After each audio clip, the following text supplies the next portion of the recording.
Hello students, तो आज हम पढ़ते हैं कक्षा 11 के फिजिक्स का चैप्टर नंबर 3 जिसका नाम है सरल रेखा में गति।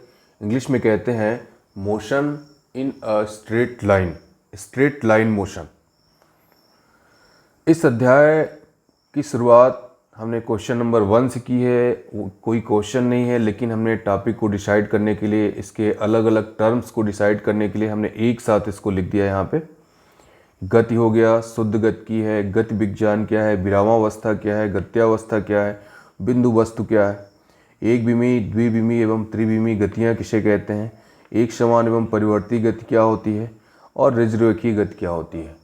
बहुत ही बेसिक कॉन्सेप्ट हैं, लेकिन जानना ज़रूरी होता है, क्योंकि अगर हमको कहीं पर भी इसके बारे में कुछ कहना है तो ये सारे कॉन्सेप्ट क्लियर होने चाहिए। यहाँ पर एक जनरल डिस्कशन के बाद बच्चों को मैं कहना चाहूँगा कि वो बुक्स खोल के रीड करें, एक बार नहीं कई बार रीड करें और उसके बारे में विचार करें, हर कॉन्सेप्ट के बारे में विचार करें, क्योंकि फिज़िक्स को जब आप समझेंगे तभी वो अच्छा लगेगा पढ़ना। तो आज का जो टॉपिक है, सबसे पहले हम मोशन की शुरुआत करते हैं, जिसे हम कक्षा 9 में थोड़ा बहुत पढ़ चुके हैं। इसके जितने भी टर्म्स हैं वो भी थोड़ी बहुत आइडिया हमको पहले से भी है, बस हम बहुत ही बेसिक शुरुआत कर रहे हैं और ये सारी चीज़ें जानना ज़रूरी हैं। तो आप पहले इनको समझिए सुन करके, फिर बुक्स से रीड करिए, फिर जो है अपने नोट्स में सब कुछ लिखिए। लिखना एक बहुत ही आवश्यक जो है टर्म्स है, लिखना हम नहीं छोड़ेंगे। तो सबसे पहला क्वेश्चन ये उठता है कि मोशन क्या है। बच्चों, हम अपने आसपास कई प्रकार की गतिशील वस्तुओं को देखते हैं, जैसे किसी सड़क पर बहुत तेज़ी से आती हुई कार की गति, आकाश में उड़ते हुए पक्षियों की गति, है ना। इसके अलावा कई ऐसी गतियाँ हैं जिन्हें हम देख नहीं सकते, जैसे कि गैस के अणुओं की गति, किसी परमाणु के अंदर नाभिक के चारों ओर इलेक्ट्रॉन की गति और ग्रहों की गति। कई प्रकार की ऐसी गतियाँ हैं जिनको हम देख नहीं सकते हैं। तो गति में होता क्या है कि वास्तव में गति में कोई भी वस्तु जो है समय के साथ अपनी स्थिति में परिवर्तन करती है, ठीक है ना। Change in position with respect to time. गति किसे कहते हैं? किसी भी वस्तु का जो है समय के साथ अपनी स्थिति में परिवर्तन करना गति कहलाता है। अब दो ब्रांच हैं जिसमें हम मोशन के साइंस को स्टडी करेंगे। गति विज्ञान को पढ़ने के लिए हमने इसको दो कैटेगरी में डिवाइड कर दिया है। एक कहलाता है शुद्ध गति की, काइनामेटिक्स, और दूसरा है गति विज्ञान, जिसको हम डायनामिक्स बोलते हैं। शुद्ध गति की में हम गति का अध्ययन तो करते हैं, लेकिन गति किस कारण से हो रही है उसकी स्टडी नहीं किया करते उसमें। मतलब कि एक ऐसी शाखा जिसमें गति के कारणों को जाने बिना ही गति का अध्ययन करते हैं, शुद्ध गति की कहलाती है। और एक ऐसी शाखा जिसमें हम गति के कारणों के सहित जो है गति का अध्ययन करते हैं, वो डायनामिक्स कहलाती है। तो ये गति विज्ञान की दो ब्रांच हैं। यहाँ पे छोटा छोटा लग रहा है, छोटी छोटी डेफिनेशन लग रही है, लेकिन बहुत सारा मैटर है, बहुत सारे न्यूमेरिकल प्रॉब्लम्स हैं। अगर हम काफ़ी समय देते हैं तो बहुत ही इंटरेस्टिंग हो जाता है ये। अब किसी भी वस्तु की दो अवस्थाएं संभव है, एक है विरामावस्था और दूसरी है गत्यावस्था। इंग्लिश में बोलते हैं state at rest, state at motion. विरामावस्था किसे कहते हैं? किसी भी वस्तु की दो अवस्थाएं संभव है, एक विरामावस्था हो गई, एक गत्यावस्था हो गई। विरामावस्था किसे कहते हैं? जब कोई वस्तु जो है समय के साथ अपनी स्थिति में परिवर्तन नहीं करती है तो उसे स्थिरावस्था या विरामावस्था में कहते हैं, स्टेट एट रेस्ट पोजीशन में कहते हैं। जैसे अगर कोई यात्री जो है प्लेटफॉर्म बैठा हुआ है प्लेटफॉर्म पर, और उसके सामने एक रेलगाड़ी खड़ी हुई है, तो रेलगाड़ी के सापेक्ष वो व्यक्ति जो है विरामावस्था में होगा और व्यक्ति के सापेक्ष वो रेलगाड़ी जो है विरामावस्था में होगी। दूसरी स्थिति क्या है? गत्यावस्था, स्टेट एट मोशन। जब कोई वस्तु समय के साथ अपनी स्थिति में परिवर्तन करती है तो उसे क्या कहते हैं? गत्यावस्था में कहते हैं। तो वो वस्तु जो है गत्यावस्था में या गतिवस्था में कहलाती है। जैसे किसी प्लेटफॉर्म पर बैठे हुए यात्री के सापेक्ष अगर कोई रेलगाड़ी चल रही है तो वो रेलगाड़ी जो है गत्यावस्था में कहलाएगी। इसी प्रकार से अगर दो रेलगाड़ियां हैं जो एक समान चाल से एक ही दिशा में चल रही हैं, तो एक रेलगाड़ी में बैठा यात्री क्या कहेगा कि दूसरी रेलगाड़ी कैसी है, स्थिर है, जबकि दोनों ही पृथ्वी के सापेक्ष तो गति में है लेकिन एक दूसरे के सापेक्ष स्थिरावस्था में, अर्थात उनमें परस्पर कोई गति नहीं है।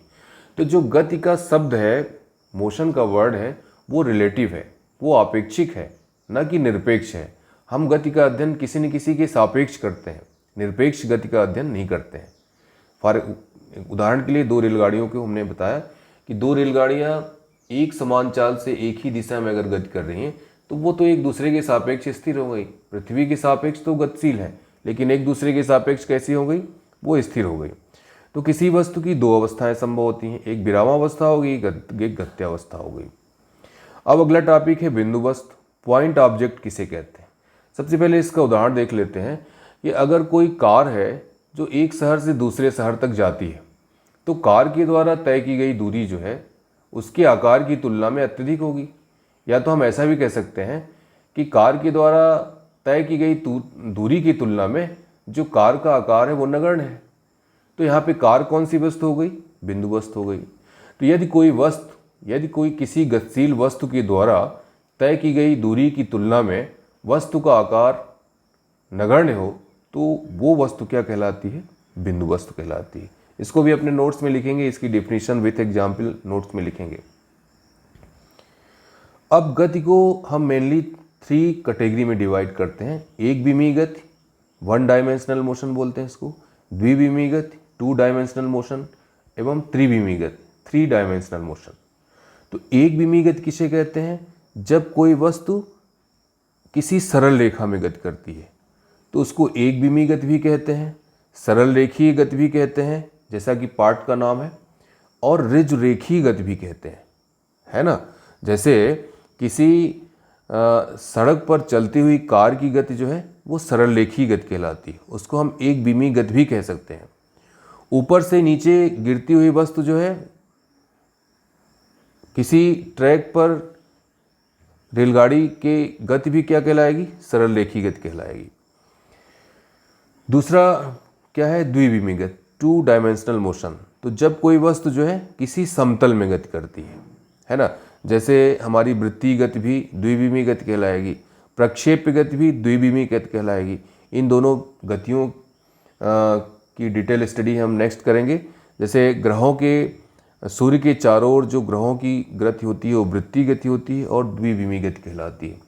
इसी प्रकार से त्रिविमीय गति, जब कोई वस्तु अंतरिक्ष में गति करती है तो उसकी गति क्या कहलाती है, 3 डायमेंशनल मोशन कहलाती है, उसको त्रिविमीय गति कहलाते हैं। तो गति के 3 पार्ट्स हो गए, एक विमीय गति, द्विविमीय गति एवं त्रिविमीय गति। अब इसके बाद बहुत ही महत्वपूर्ण है एक समान एवं परिवर्ती गति। जनरली अगर एक क्वेश्चन यहाँ पे पूछा जाए कि हम सब किस प्रकार की गति करते हैं, तो हम सब जो है परिवर्ती गति करते हैं। हम सब की गतियाँ कैसी होती हैं, वेरिएबल मोशन होती हैं।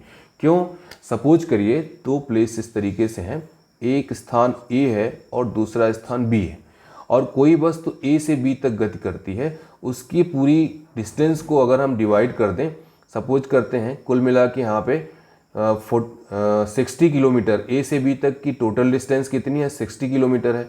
अब 60 किलोमीटर डिस्टेंस को अगर हमने डिवाइड कर दिया 20 किलोमीटर, 20 किलोमीटर और 20 किलोमीटर। अब कोई वस्तु जो है 20 किलोमीटर 1 आवर में, नेक्स्ट 20 किलोमीटर 1 आवर में और नेक्स्ट 20 किलोमीटर 1 आवर में अगर डिस्टेंस तय करती है तो उसके द्वारा वो कौन सी गति कर रही है, एक समान गति करती है। उसकी गति कैसी कहलाएगी, यूनिफॉर्म मोशन कहलाएगी। क्यों, क्योंकि डिफिनीशन क्या कह रही है कि यदि कोई वस्तु समान समयांतराल में समान दूरी तय करती है तो उसकी गति क्या कहलाती है, एक समान गति। फिर से सुनेंगे, यदि कोई वस्तु समान समयांतराल में समान दूरियां तय करती है तो उस वस्तु की गति एक समान गति कहलाती है, ठीक है ना, यूनिफॉर्म मोशन कहलाती है। लेकिन अगर क्या चीज बदल जाए, यहां पे डिस्टेंस बदल जाए, समयांतराल सेम हो, अगर 1 आवर 1 आवर, यहां पे हम अगर दूरियों को इस तरीके से कर देते हैं, 20 हो गया और 30 हो गया और 10 हो गया, टोटल कितना हो गया, 60 हो गया। तो समान समयांतराल में असमान दूरी तय कर रही है। यदि कोई वस्तु समान समयांतरालों में असमान दूरियां तय करती है तो उसकी गति क्या कहलाती है? परिवर्ती गति कहलाती है या असमान गति कहलाती है। महत्वपूर्ण कॉन्सेप्ट है, यहाँ पे समझना जरूरी है। यदि कोई वस्तु समान समयांतराल में समान दूरियां तय करती है तो उसकी गति एक समान गति कहलाती है, यूनिफॉर्म मोशन कहलाती है। और यदि कोई वस्तु समान समयांतराल में असमान दूरियां तय करती है तो उसकी गति क्या कहलाती है? परिवर्ती गति कहलाती है। जनरली हम सभी जो है परिवर्ती गति ही करते हैं, ठीक है। अब ऋजु रेखीय गति, इसकी चर्चा पहले ही हो चुकी है। वन डायमेंशनल मोशन, यदि कोई वस्तु किसी सरल रेखा में गति करती है तो उसकी गति क्या कहलाती है? ऋजु रेखीय गति कहलाती है।